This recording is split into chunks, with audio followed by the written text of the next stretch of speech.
Салям алейкум, сехлы достлар! С вами снова я, Ильвина Чикиева. В эфире самая вкусная программа «Сопрага Буернис».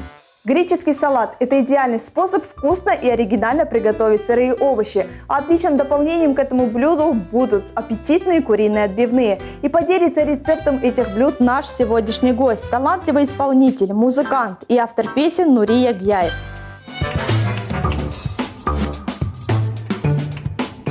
Музыка – одно из самых прекрасных творений человека, ведь она меняет взгляды на жизнь, дарит новые эмоции, силы и вдохновение на новые свершения. Герой нашей программы Нурий Ягьяев с детских лет смог разгадать тайну музыки. Нури занимается музыкальным искусством всего год, но в репертуаре уже 9 хитов, которые на слуху у многих крымчан. Песни на русском и крымско-татарском языках, несколько видеоработ, и это только начало творческого пути. Нурий Ягьяев не только талантливый исполнитель, но и профессиональный спортсмен. Нравственное воспитание, четкие комбинации стоек и ударов – все это Нури тренирует на занятиях киокусинкай карате. Своими спортивными умениями он безустанно делится с начинающими спортсменами. Сегодня Нурий Ягьяев проявит еще один свой талант – кулинарный, и поделится рецептом вкусных и полезных блюд на кухне Сопрага Буернис. Нурий, хош келден, салям алейкум, рада видеть тебя у нас в гостях. Салям алейкум, очень приятно, чох саумс. С чего начинается утро выходного дня? На самом деле я пытаюсь высыпаться в выходные дни. В основном это получается так, что в пятницу у меня тренировки постоянно, да, и нужно ехать домой с утра, встаю, и такового не получается высыпаться, поэтому... Но самое главное, сегодня ты нашел время для того, чтобы прийти к нам в студию и порадовать нас и наших телезрителей. Нурий, что мы сегодня будем готовить? С каким рецептом ты к нам пожаловал? Сегодня мы будем готовить куриную отбивную, не по стандартному рецепту. И добавок будем готовить еще греческий салат. Какие ингредиенты нам необходимы для приготовления таких блюд? Самое основное это куриная грудка, филешка, да, одно куриное яйцо, столовая ложка муки, столовая ложка майонеза, фета, сыр фета, лимон, помидоры, ялтинский лук и огурцы. Замечательно. Тогда приступаем. Нурий, с чего мы начинаем? Мы сейчас нарезаем куриную филешку. Ты можешь приступить к салатику, то есть нарезать перец. Делим куриную грудку напополам, а затем уже маленькими кубиками. Хорошо. Перец я нарезаю квадратиками, правильно? Да, правильно. Нурий, не терпится с тобой познакомиться. Расскажи о себе все. А начнем мы с самого детства. Я такой позитивный человек был. По знаку зодиака я близнец. Сильный достаточно знак. В год родился тигра.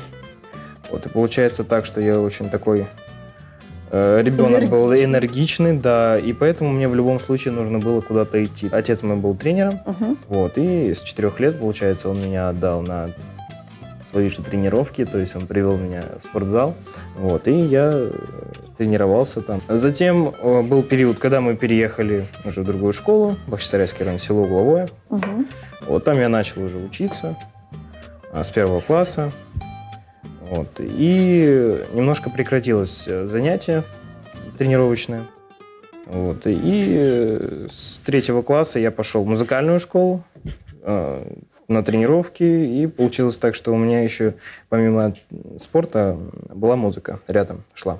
Кто был инициатором того, чтобы ты поступил в музыкальную школу? Родители. Родители у меня, скажем так, тоже музыкальные. Было ли у тебя собственное желание пойти в музыкальную школу? Либо это все-таки для того, чтобы оправдать ожидания родителей, так скажем? Скажем, просто я не понимал тогда, куда меня отдают. То есть я пошел, я любил петь, я любил танцевать. Поэтому родители меня отдали в музыкальную школу. Я проучился 6 лет.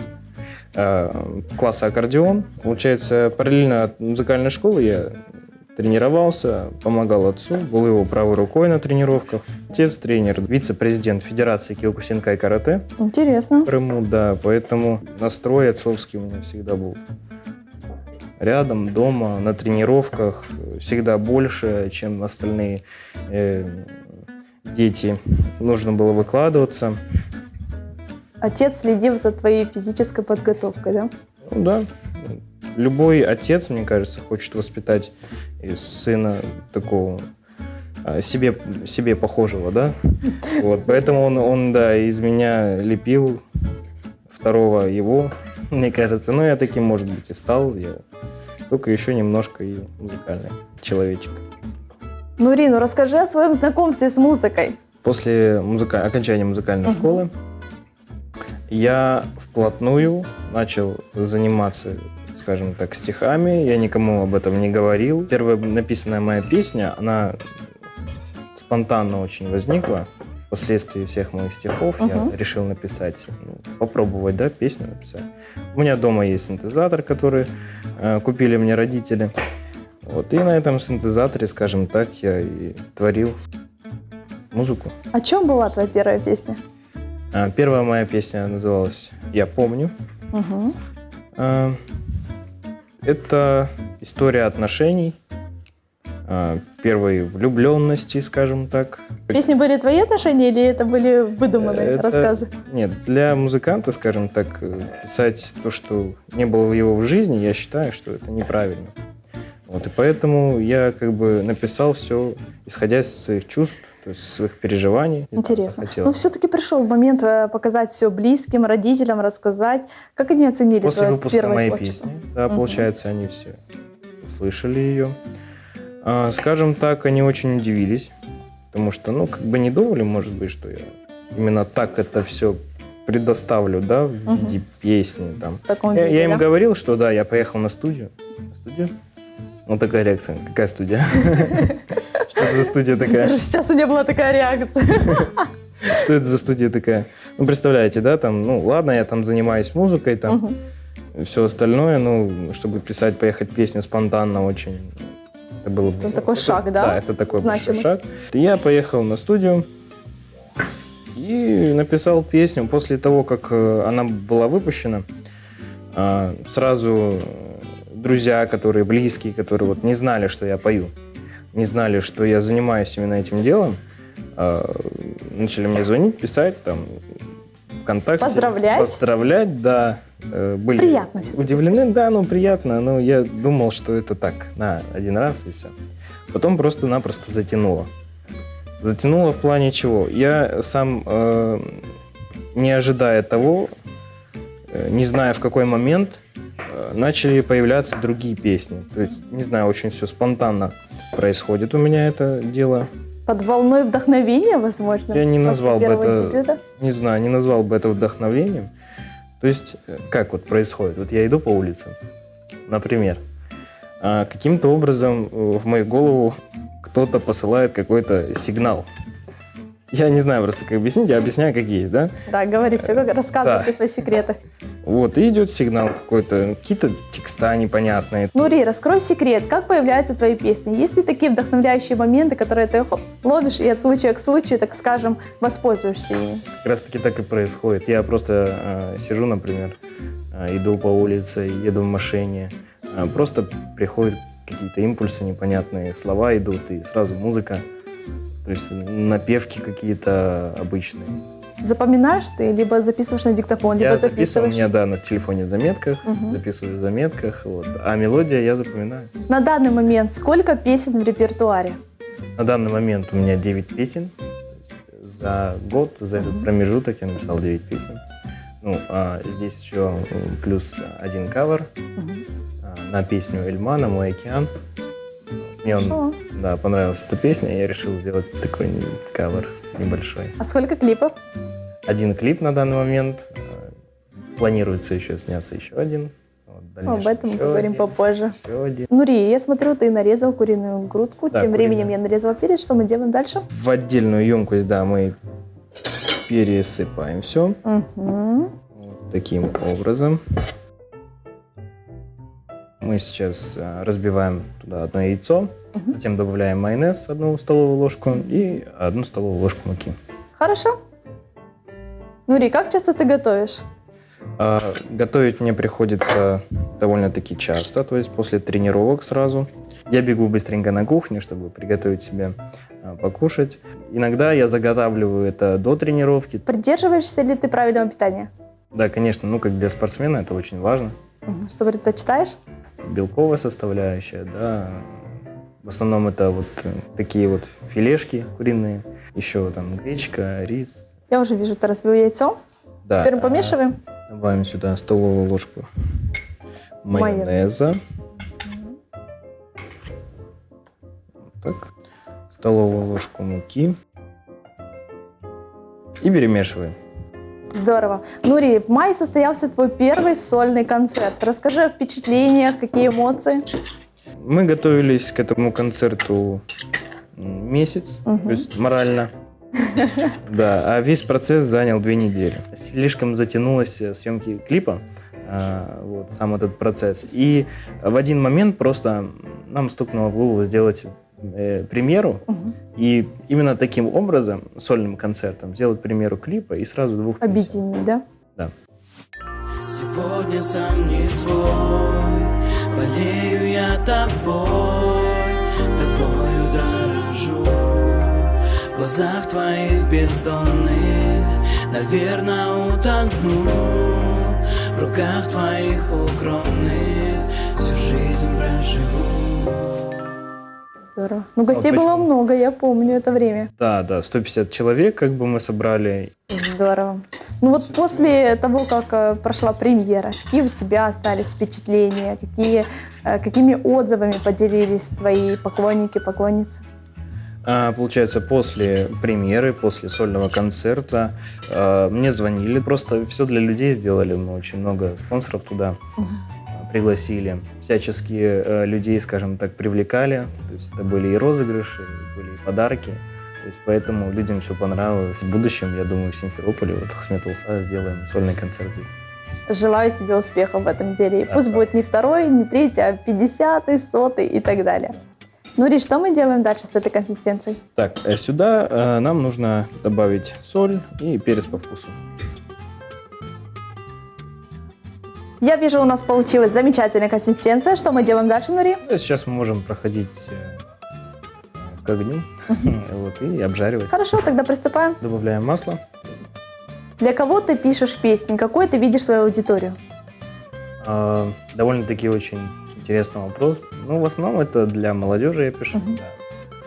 Те, кто понимает, что такое отношения, что такое любовь. В основном, да, молодежность это. Все, приступаем к обжарке. Хорошо. Нури, ну все знают тебя как творческого человека. Мало кто знает, что ты являешься кандидатом в мастера спорта. Расскажи об этом подробнее. У тебя, знаю, есть специальное конкретное направление в карате. Да, карате это называется киокусинкай. Родом оно из Японии, то есть восточное единоборство. Придумал этот вид Масатацу Аяма. Сам он по происхождению кореец. Вот, в годы войны Кореи и Японии он очень любил восточное единоборство, любил десантуру. Есть документальный фильм про него. И этот фильм передает всю, в принципе, атмосферу этого единоборства. Почему ты выбрал именно это направление? Ну, дело в том, что я раньше занимался, опять же, восточными единоборствами, там, то есть это кикбоксинг, тайквондо. Вот. А затем, когда в 2010 году переформировались, выбрал это направление, то есть он у нас хорошо развивался. А в 2010-м, вот как раз мы с этого года и вот начали заниматься киокусинкай. То есть ты себя нашел в этом виде спорта, да? Да, то есть я не нужно было, в принципе, находить, потому что я занимался похожим, шотокан карате, то есть кикбоксинг, все единое практически, просто название. А чем отличается киокусинкай карате? Это жесткостью, то есть самое сильное карате. То есть там нет Все. защиты, да? Да, то есть полностью без защиты деремся. Ну, дети, конечно, до 18 лет дерутся с защитами, шлем, все остальное, да. А уже взрослые дерутся полностью без накладок, без шлемов, без кап, без ничего, просто в кимоно. Сейчас мы смотрим, достаточно ли прожарилась одна сторона. Все, я думаю, можно переворачивать. Хорошо, переворачиваем. Я уже чувствую этот аромат. Да. Наверное, одно из твоих любимых блюд, да? Одно из самых таких, скажем так, любимых, да. Почему любимых? Его очень быстро готовить. Скажем, после тренировки как раз запас белков, который я потратил, энергии. Именно вот это вот блюдо для меня, мне кажется, самым достаточным, да, альтернативным таким выходом из положения ситуации, чтобы быстро что-то быстро приготовить, да. Набраться сил и дальше. Да, очень Хорошо. Нури, о спорте. Помнишь ли ты свои первые соревнования? Я их прекрасно помню, потому Расскажи. что я проиграл. Я очень сильно расстроился, потому что мы готовились довольно-таки плотно, серьезно. Незнание того, каких правил там вообще, незнание этого полностью вида спорта. То есть приехали на соревнования, совсем дрались по-другому, не как все остальные ребята, да. Поэтому... Что же вас отличало от других спортсменов? Да, дело в том, что разные виды стиля карате подразумевают разную тактику боя. И поэтому в Киокусинкай она немножко совсем другая. И то есть, когда я перешел именно с Шотокан, перешел, так, знаете, стойка ниже, там все остальное, немножко было странно для ребят, которые занимаются уже долго лет Киокусинкай. Но затем, после долгих, скажем так, проигрываний, я тренировался, опять проигрывал, опять тренировался, проигрывал. Затем какой-то момент наступил, когда я втянулся полностью в это. Хватит проигрывать. Уже пора побеждать. Да, а первая медаль? Каким образом она была достигнута? Первая медаль. Я успешно выступил в Бахчисарае на чемпионате Крыма. Занял 2 место. Почему 2, сейчас объясню. В общем, на этом соревновании я показал, в принципе, все, что я наработал. И дошел до финала, а против меня поставили такого маленького... Сколько ему было лет? Столько же и мне, просто избежать каких-нибудь травм. Да, остановили бой, дали ему победу. И я не расстроился. Судьи решили так... Да, каким-то образом, я не знаю. Да. Так получилось. Значит, так и должно было получиться. 2 место — это неплохо, в принципе. Так я... Нури, что у нас здесь? Так, сейчас посмотрим. Они уже можно выкладывать. Давай. Ильвина, я предлагаю тебе заняться сервировочкой. Да, конечно. Салатики выложи, пожалуйста, на тарелку. А пока будешь выкладывать, я думаю, они уже подойдут. Красиво так выкладываем.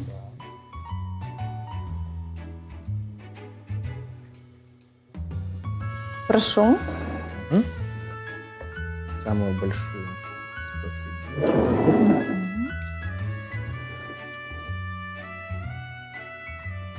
Такое дело. Красиво смотрится, но это еще не все. Да? Думаю, самое интересное впереди. Предлагаю тебе приступить к салату. Доделываем наш салатик. Я предлагаю тебе порезать огурцы и помидоры, а я лук нарежу. Хорошо, приступаем. Как мы нарезаем лук? Мы его нарезаем сначала пополам, да, а потом полуколечками. Хорошо, я тем временем нарезаю огурцы, как я понимаю, полукольцами, да? Да. Замечательно. Нури, на данный момент ты являешься тренером команды. По-твоему, тренером может стать абсолютно каждый человек, или это должны быть какие-то специальные качества для тренера?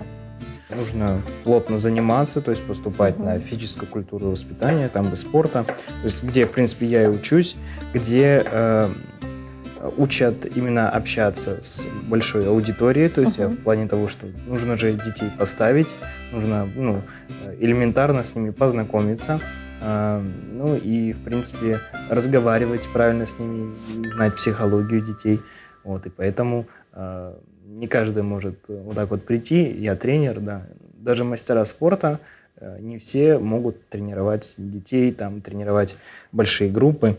То есть не всем это дано. То есть должны быть специальные качества, которые находят ключик к детям, да? Как тебе это удалось сделать? Повторюсь, что я был правой рукой у отца всегда. И с детства я видел, как он преподает, я видел, как он командует. Мне это очень нравилось. И поэтому я просто... Учился у отца? Да, научился от отца это все. И мне было намного проще. Ребята, которые со мной занимались, тренировались, они, например, так не могут. То есть постоянно меня просил отец, да, чтобы я проводил тренировки. И именно в этот период, когда я начал тренировать, помогать отцу, мне кажется, именно в этот момент я начал задумываться о тренерской деятельности. Почему бы нет, если отец мой может. Почему бы я не могу, да? Да, я тоже могу. А как давно ты занимаешься тренерской деятельностью? 3-й год. И дети мои уже являются призерами чемпионата Крыма. Да, поэтому я очень сильно ими горжусь. Что говорит отец? Гордится ли он сыном? Отец у меня достаточно такой серьезный человек, то есть если даже у меня какие-то и успехи в спорте то он довольно-таки ровно к этому все относится, без каких-либо эмоциональностей.